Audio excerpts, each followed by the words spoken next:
So yes, thank you everyone. Can I just, as an introduction to our guest speaker, say that global warming is very real, and the threats it brings is recognised by most governments now around the world.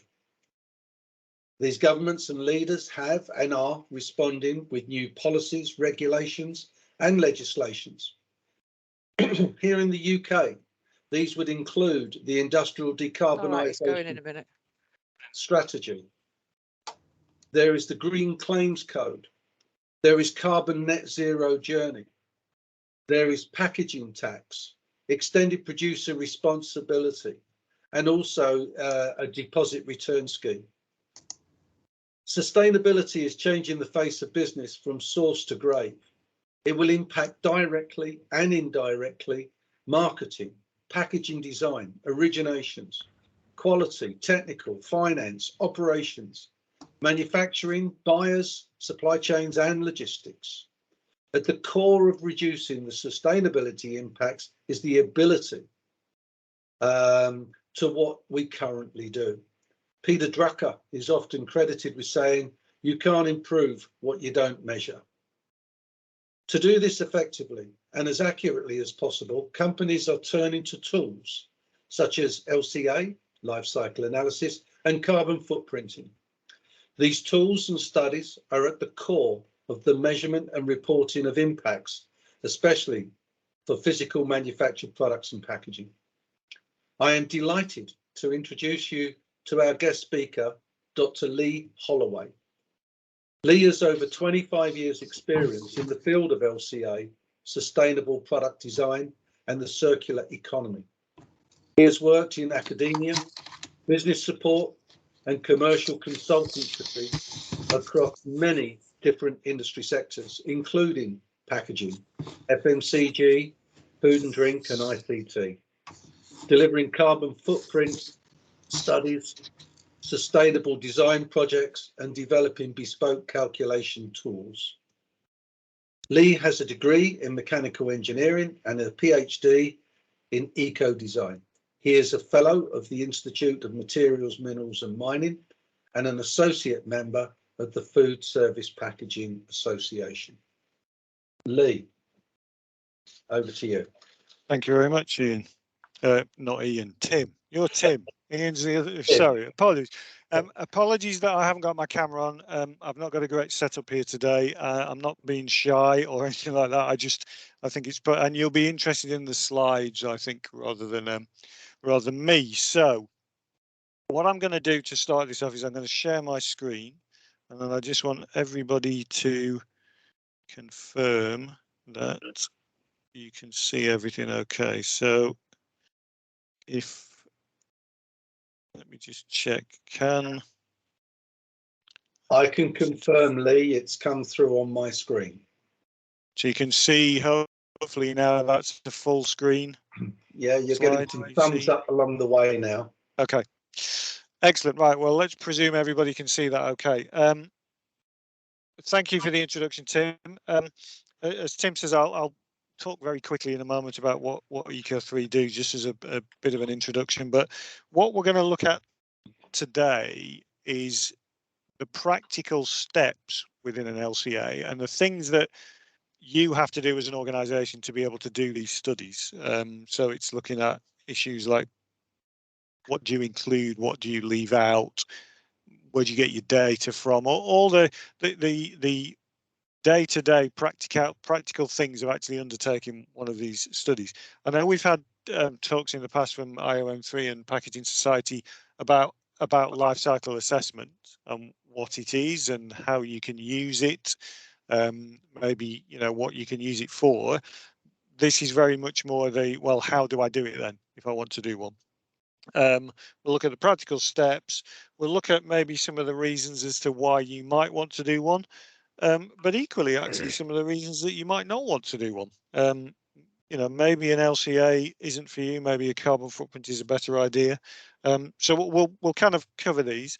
I think it's questions at the end. I guess if there's any really burning question that needs to be addressed as it crops up, then I guess Tim or Ian, I'll leave that to you to kind of point me towards those.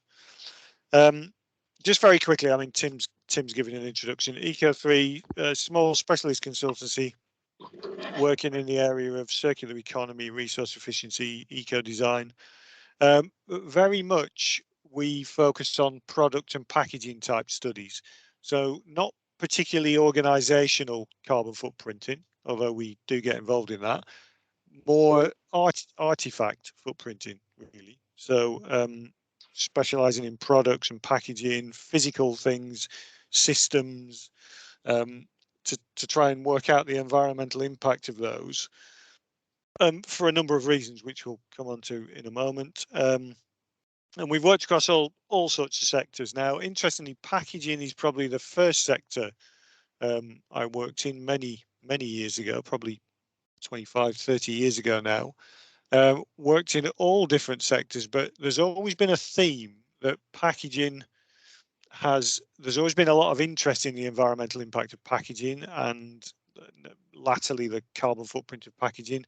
Packaging is seen, by many as a let's say a necessary evil. You can argue it's fairly short life cycle. It becomes waste quite quickly. So there's all these reasons that packaging has been highlighted. However, what LCAs and carbon footprints may show, if you actually do them properly, is the benefits that packaging brings. So you may, if you carry out a life cycle assessment or a carbon footprint study of one particular packaging versus another type, you may find, for example, packaging A is slightly heavier, has more material in, but protects the product better, and you get less wastage and you get longer shelf life, especially for foodstuffs. So that's a good reason to go for slightly more packaging. So this is what LCAs can kind of do. So we'll talk about all this. So what I'd like to start with really is well, the question, like I say, we're all here to understand what LCAs are and how you do them, but I think you need to take a step back and firstly ask yourselves, why do I want to do an LCA or a carbon footprint? Now we're going to talk about these together because they basically follow the same principles, which will excuse me, we will talk about and go into. They follow the same principles. Carbon footprinting obviously focuses on one specific environmental impact. LCAs can focus on much wider ones. But the first question you should ask yourselves, rather than let's do an LCA, is why do we want to do an LCA or a carbon footprint? Now, there are many reasons for doing this, and Tim mentioned some of them in his introduction there. There can be legislative reasons. There's a lot of government policy out there. But more and more I see organizations, well, the reason I'm doing it is customer or supplier pressure. So my customers are asking me, I want to know the environmental impact of your product. I supply to a large supermarket and they've started to ask questions. They want to know the impact. They want to know the carbon footprint. So you do get this pressure from the supply chain to do these things, because some of the bigger retailers and big brands, or you may supply to them, you may be in their supply chain, they're making these commitments. They're agreeing to undertake LCAs and to work out environmental impact. And the only way they can do that is by you providing them with information about your product. Could be a stakeholder request, could be investors. It could be other stakeholders up and down the chain. So again, this is an important thing. You may be doing it purely for internal reasons. So you may want to do an LCA that you're not going to share publicly. Now that brings slight differences in terms of the practicalities. It's probably easier to do an internal one than an external one. So that might be a reason. But again, I think as Tim mentioned, if you don't measure it, how do you know if you're improving or getting worse, or how do you actually track your progress? So one of the reasons to an LCA or a carbon footprint is to set a baseline. So say, okay, this is where we are now, and then into the future when you're designing new products, new packaging, new systems, you can carry out studies and compare them against that baseline. A very important reason for doing these types of studies is external communication. And you will see when we go through the practicalities of it, if you are going to make a public claim to anything to do with the environmental impact of your product or service or system, then you need to back that up with a defendable kind of calculation and explanation of how that's been done. There are also within LCAs certain practicalities that you have to undertake to be able to communicate them externally. So we'll talk about those as well. And there may be other reasons, but those are the main ones really. And when you decide you're going to do an LCA or a carbon footprint, you also need to think, well, what am I going to assess? So you can pretty much assess anything. You can assess a product, you can assess a system, you could assess a specific process. You could do an LCA of your operations, but it's got to be pinned to some kind of output to be able to measure it. So again, why am I doing this study and what do I actually want to study? Now, whether you study a product, a process or a system, the basic principles are the same. The data you have to collect will change. The approach you may use may change slightly, but ultimately an LCA of anything will follow the same framework. So those are kind of questions you might ask yourself. So if you've decided you're going to undertake an LCA, so the first thing to say is, right, well, are there any standards that I can follow to do this? You don't have to. Okay, so you can undertake a life cycle assessment or a carbon footprint exercise. You can get results. You can, internally calculate these things. There is no steadfast requirement to follow a standard. Having said that, if you're going to communicate this, if you're going to share it with stakeholders, if you're going to make claims, then you really do have to follow a standard, because that all helps to add credibility to the assessment that you've undertaken. So there are an ever-growing series of standards. These are just some I've mentioned here. There's 4 here that I think are probably relevant. So you've got the ISO 14040 series of standards. There's a whole set of them, which sets down the kind of guidelines, frameworks for doing a life cycle assessment. So you might want to look at those. They can be fairly complex, but the basic principles are quite clear. They will lay down guidelines on how you should do these things, what data you should include, what you can do if there are gaps and omissions or where you can't find data, etc. Now, these are ISO standards, so they offer you a framework, and you work to that framework, and you try and make sure that you meet all the requirements of that framework. It doesn't specifically give you LCA data and impact assessment data, etc. It just tells you how to undertake the study, what approach to use to add up your numbers and what approach to use to interpret your results, etc. You've got the 14060 series, which is the greenhouse gas measurement standard.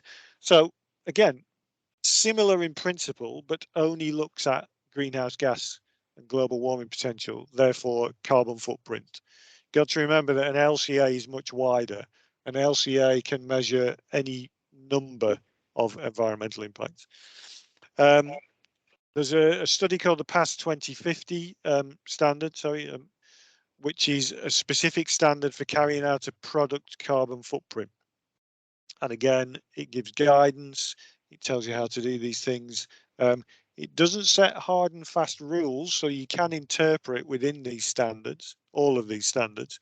They give guidelines, they give best practice, they give kind of explanations of how you should undertake certain parts of the study, but there is still quite a lot of interpretation that can be had in this. So it allows flexibility for you to look at many different types of systems and things.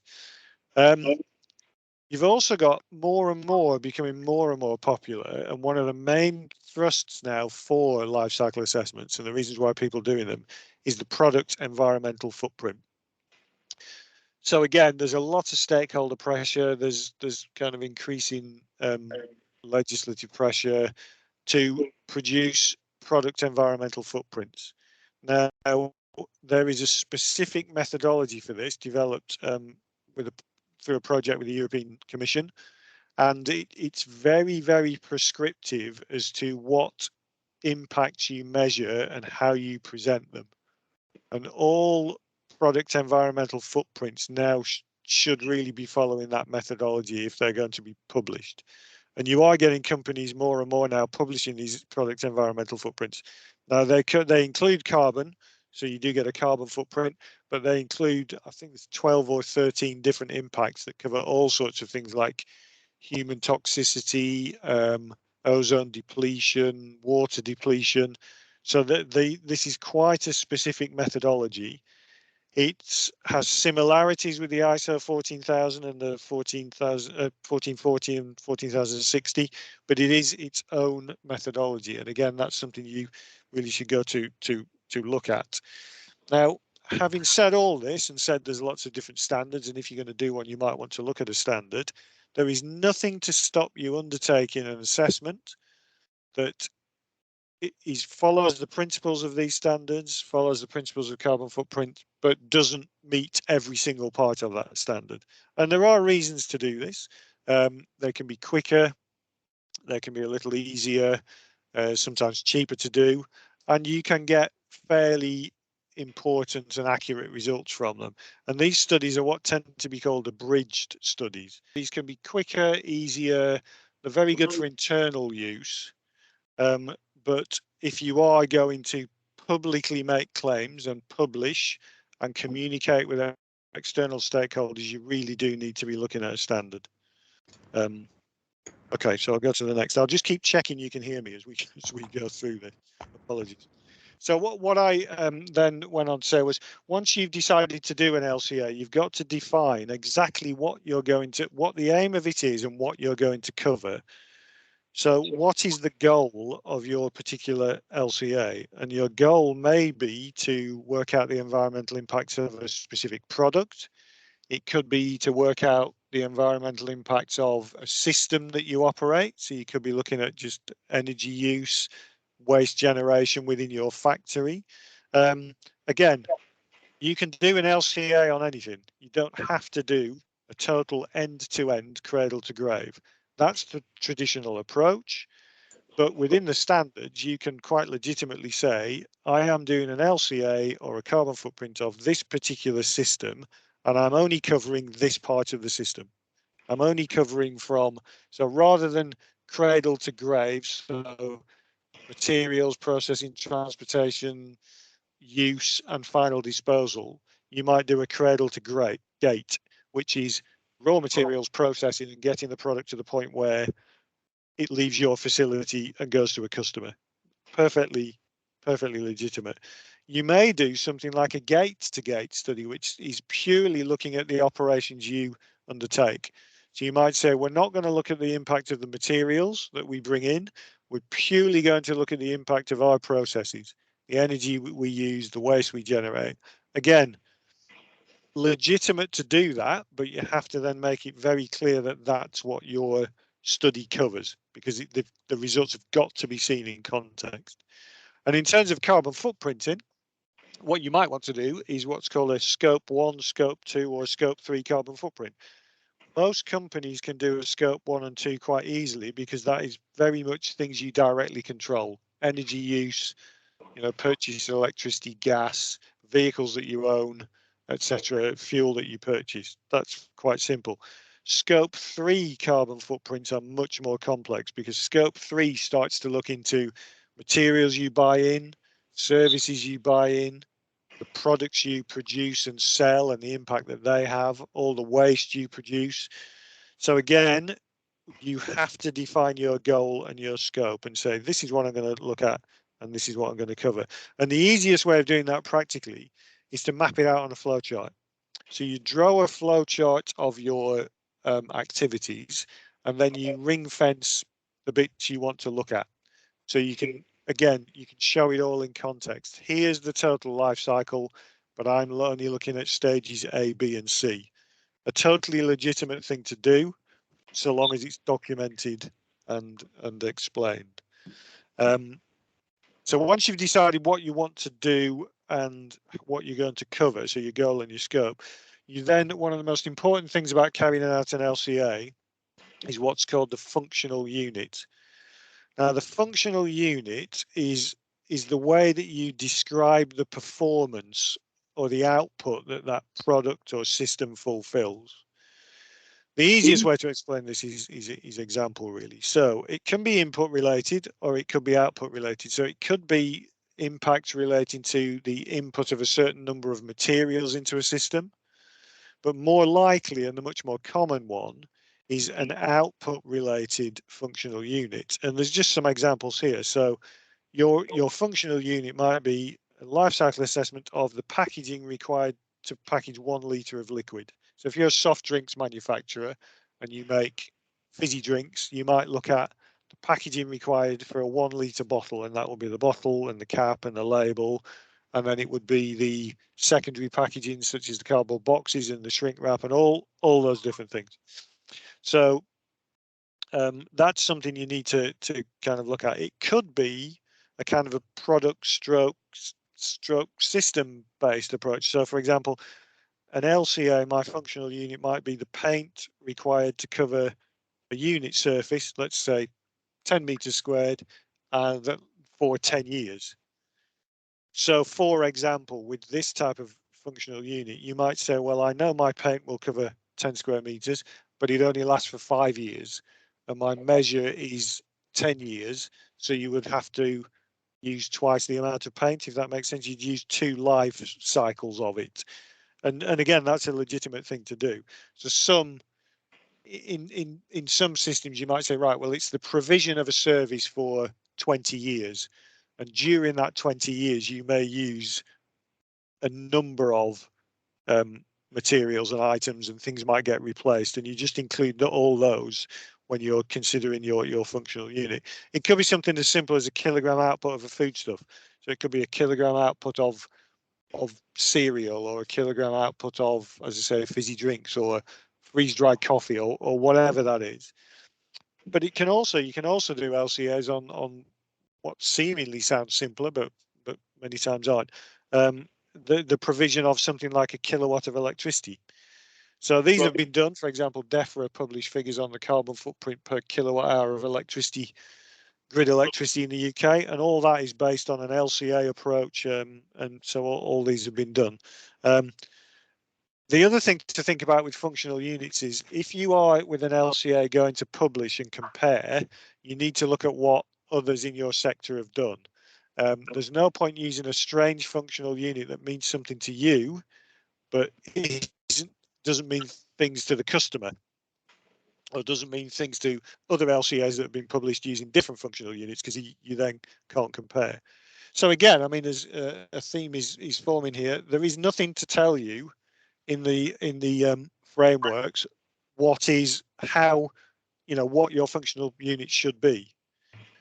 What the framework says is the functional unit should be relevant, and it should be applicable to what you're doing, and it should be clearly defined so readers of the study understand what they're looking at.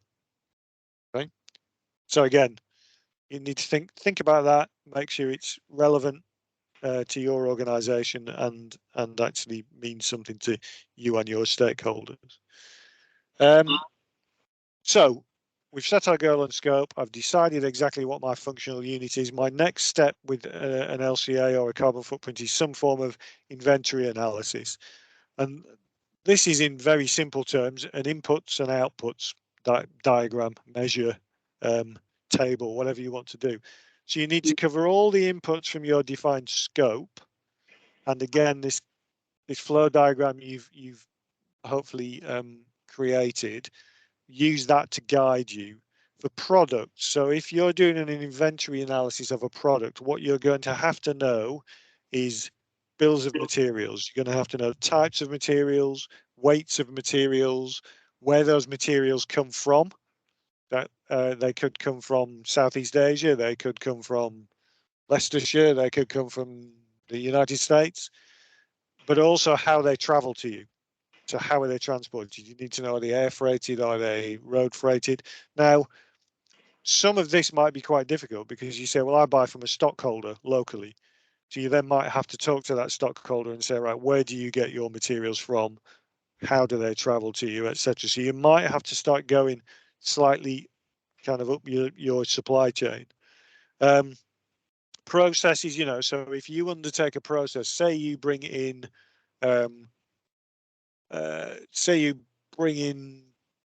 plastic PET and you injection mold that and then blow mold it into bottles, all the energy waste inputs to those processes you need to include. So you'll need to know wastage rates. So, for every kilogram of PET I put through my machines, I maybe get a useful 0.98 kilograms of product out. What happens to that waste?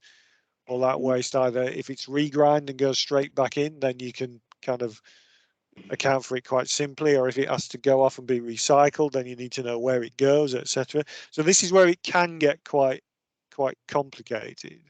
But you should hopefully have quite a good handle on your materials and processes and things.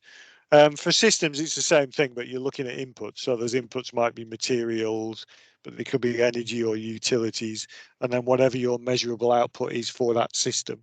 It could be a system of delivery, and your measurable output might be the delivery of 1 ton of product to a customer an average distance away, or something like that. Whenever you do this, there will be gaps. It's impossible to get a 100% accurate inventory analysis on these things. There will be gaps. The frameworks allows for gaps, but basically you have to identify them, you explain them, and you document them. So again, it's in your study. This is what I've covered. Here's my inventory analysis, and there are some gaps, and here are those gaps. And some of the frameworks actually allow a certain amount of stuff to be missing. I think the ISO standards allow 1 or 2% of total weight, total mass to be missing. So again, there are rules there to allow for this, because, best will in the world, none of these studies are going to be 100% accurate. None are going to be totally infallible. So the frameworks allows that. I'm just going to check. People can still hear me, yeah?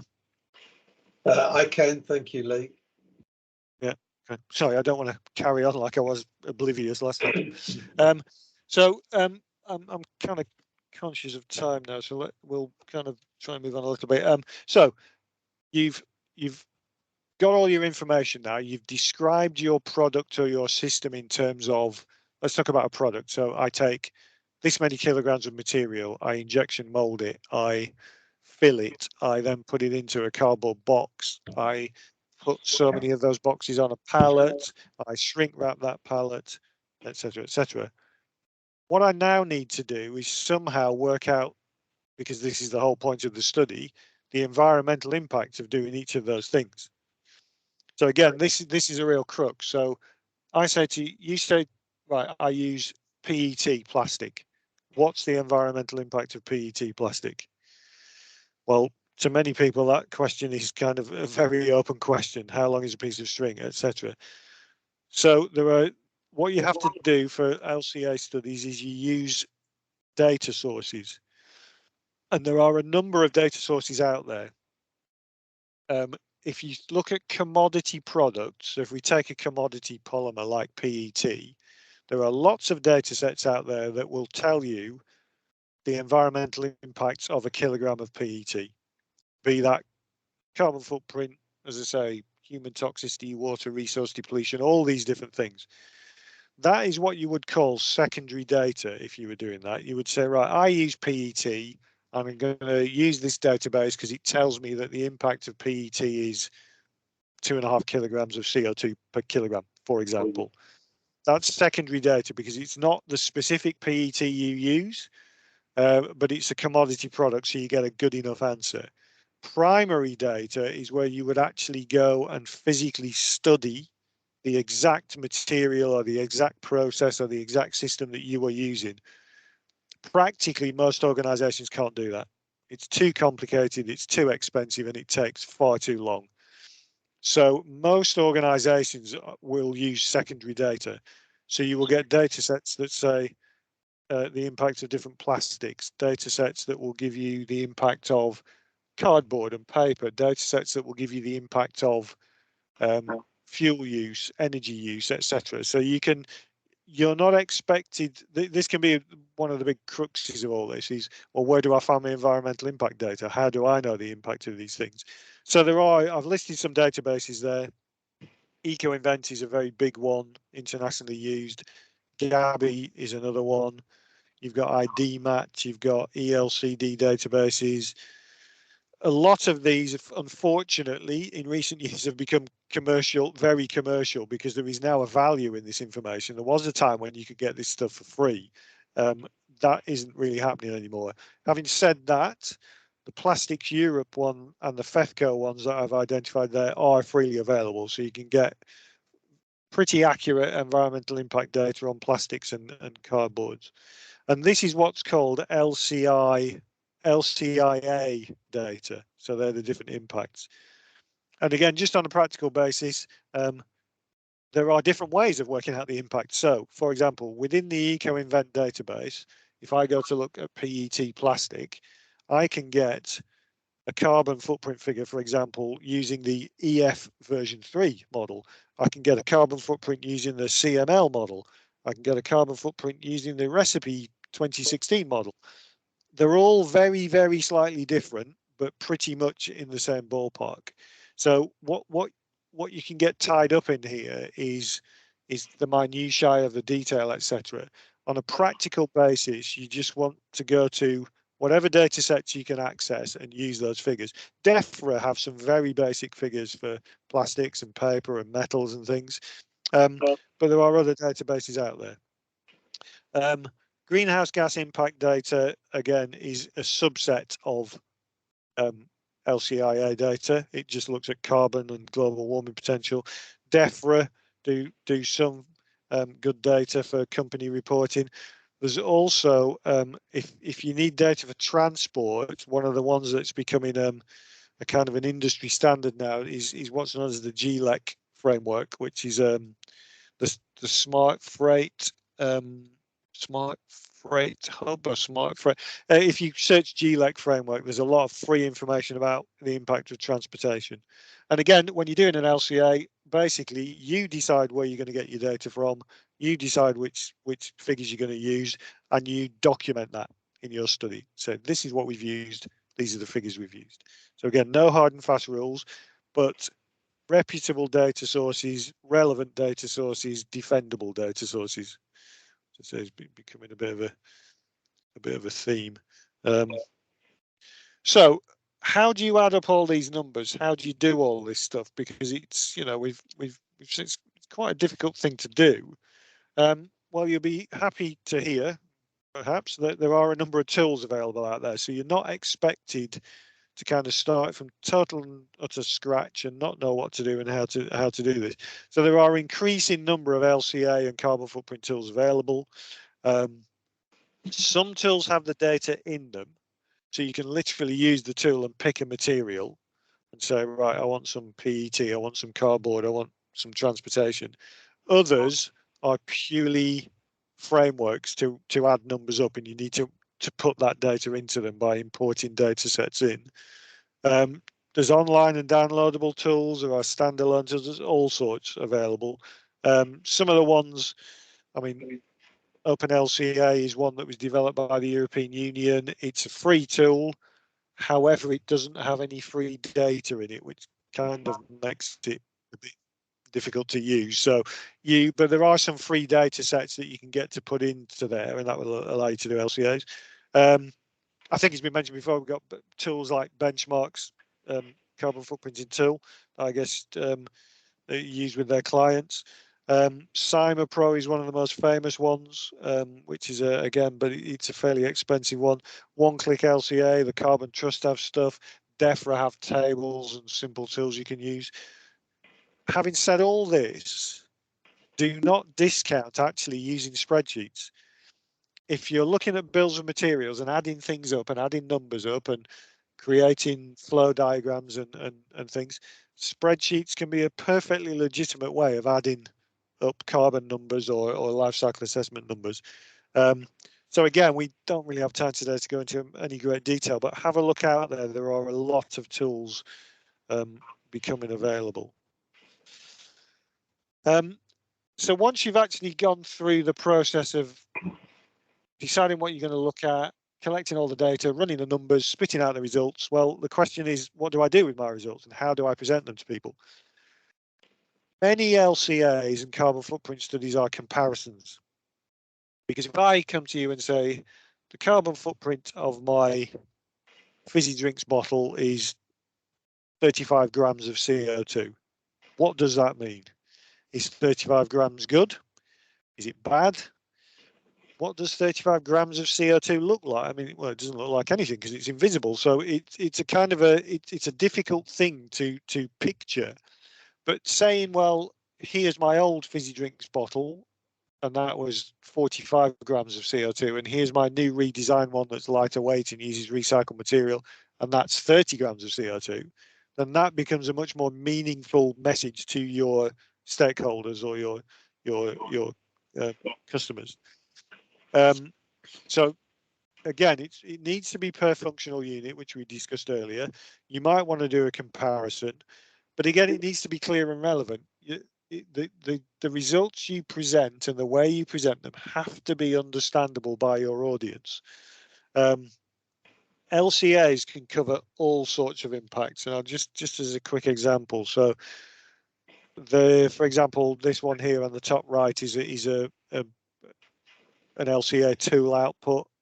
I mean, to most people, that gets quite difficult to interpret. It doesn't really mean anything. Here you've got a more of a comparison one on the, on the bottom right there. So this will show you the global warming potential of all these different options. So a water-based coating, a water-based product with an actual preservative, a water-based product with no preservatives, etc. So this type of result can be quite easy to interpret. You've also got this one here, which shows a basically like a pie chart. So this is from Apple giving their overall carbon footprint. And this kind of breaks it down into the different bits of their business that create the whole percentage. And that 75% of it, you can't really see it on this diagram, is all the materials they buy in. So it's chips and circuit boards and all those sorts of things. Or you could have a very simple LCA result like you've got here at the top left, which is simply product A versus product B. You can see product B is slightly less impact, and you can see how the impact is broken down. So product A has so much in production, so much in use, and so much in end of life. So again, results can be quite tricky to interpret. What you might want to do is also present results in equivalencies. So if I say to you, right, the total environmental impact of me undertaking this particular activity is 25 tons of CO2. What you can do, and I'll probably look at this on what my last slide is, present that in another way that makes it relevant. So I'll talk about that in a moment. Other considerations for LCAs. You are, when you're carrying out an LCA or a carbon footprint, going to be making assumptions. You will definitely be making assumptions. The frameworks and the guidance allows you to make assumptions. Again, at the risk of starting to sound like a stuck record, you just document them. You document them and you explain why they are relevant and why they're fair. If you're doing a comparison of two different products, you need to make similar assumptions for both. You can't make lots of assumptions about your product to make it look better and lots of bad assumptions about a competitor's product to make theirs look worse. You have to make it fair. You also, with LCAs and carbon footprints, can do something called a sensitivity analysis. So where you do have data that you're not sure about and where you do have data that you're not quite sure of its accuracy, what you do is you do a range of data and look at how that affects your results. So if you say we've got the carbon footprint of this material as X, we're not quite sure how accurate that is. So we'll do a sensitivity analysis to say, well, what if the carbon footprint was 20% less? And what if the carbon footprint was 20% more? How does that then look? And that allows you to kind of take some of the uncertainty out of it. And with your results, sometimes, you know, what most people want to see is the hot spots. So here's an LCA, where's the biggest impact? Can we do anything about that? Well, no, we can't do that. So, right, so where's the next biggest impact? And almost look at a kind of a cascade approach of identifying specific hotspots. So finally, just to finish off, if you want to communicate, because if you're going to do an LCA and you've spent all this time and effort adding up the numbers and filling the data gaps and producing the results, obviously you're going to want to communicate this. Now, as I showed with some of these diagrams here, full LCA results can be complex and confusing. As part of my job, I review LCA studies for other organisations. You know, some of them quite common to be 200 pages long. They're brilliant if you've got insomnia. Very few people are ever going to read them. They're very accurate, but what you need to do is take the core messages out of it. You would never present the whole thing. It would just too complex. And as I said, do people understand the results? So just as an example, carbon footprint. Everybody wants to know the carbon footprint of something. There's a big push to communicate carbon footprint, but what does it mean? And if you're going to make a public claim, you might need to say, well, the carbon footprint of this particular item is 2.5 tons, as I've said there. Now, one way of communicating that is to say it's the same as driving 19,000 kilometers in an average car. That then, to non-experts, starts to make them maybe put the results into context and maybe have a bit more understanding of them. But the one thing to say about communication, just to finish off, is if you are going to make a public claim, then you have to have had your study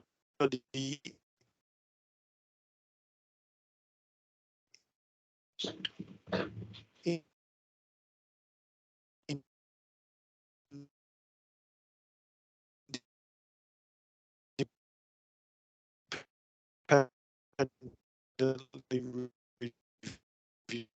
reviewed. So to stand up and to put a label on a product with a carbon footprint, you have to check. As much of time, and we've gone through a lot there, but there's a lot to cover. I will hand back to Tim, I guess. Tim? Yes, thank you, Leigh. Leigh, I just want to double check. I think one or two folk lost the audio just in your very last couple of points. Would you mind repeating the last bullet point, some results such as GWP impact, please? Okay. So as I was saying, there's a big push for carbon footprinting at the minute. It is very much flavour of the month and giving the carbon footprint of something. But I think it's important to understand that people might not actually kind of know what it means. So if you say the carbon footprint of something is 2.5 tons of CO2, well, that doesn't really mean anything. But if you say, well, it's the same as driving 19,000 kilometres in a car, and especially if you're talking about savings, so doing it this way instead of this way saves 2.5 tons, that's the same as taking, say, 2 cars off the road for a year, then people get that and it becomes much more relevant to a non-expert audience, because LCAs and carbon footprints are quite technical and are quite complex, but somehow you've got to get the results into a format that's usable for non-experts. And I think I'll leave it there. Okay, thank you. So we're now open to questions, guys. I've got a couple already aside here, Leigh.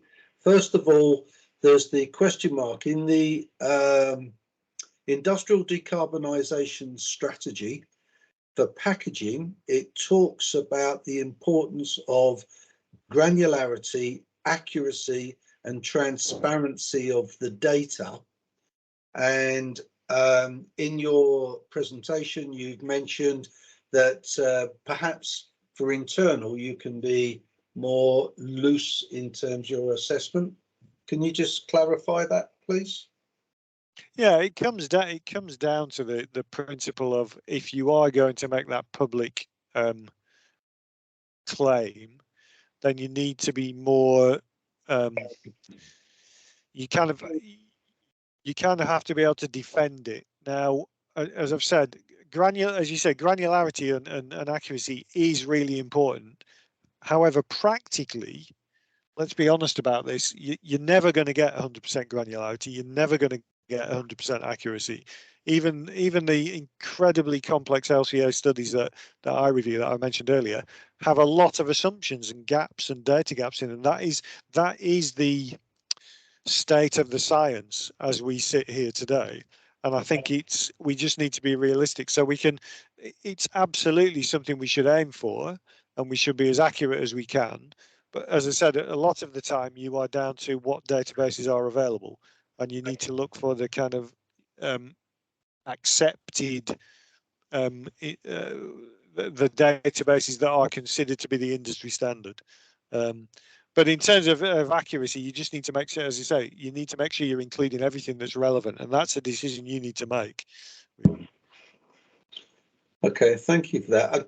It kind of leads on to the next question, which is marking your own homework, the importance or not of whether you should be conducting your own results and then publishing them, or whether you should have these audited or certified in some way. Yeah, again, that we kind of touched on that a little bit. The very clearly, the ISO standards say, and the green claims codes and the things you mentioned at the beginning, Tim, very clearly say you can't just go around making claims without some kind of review.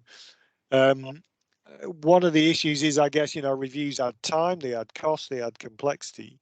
But if you are going to publish these things, it's a requirement.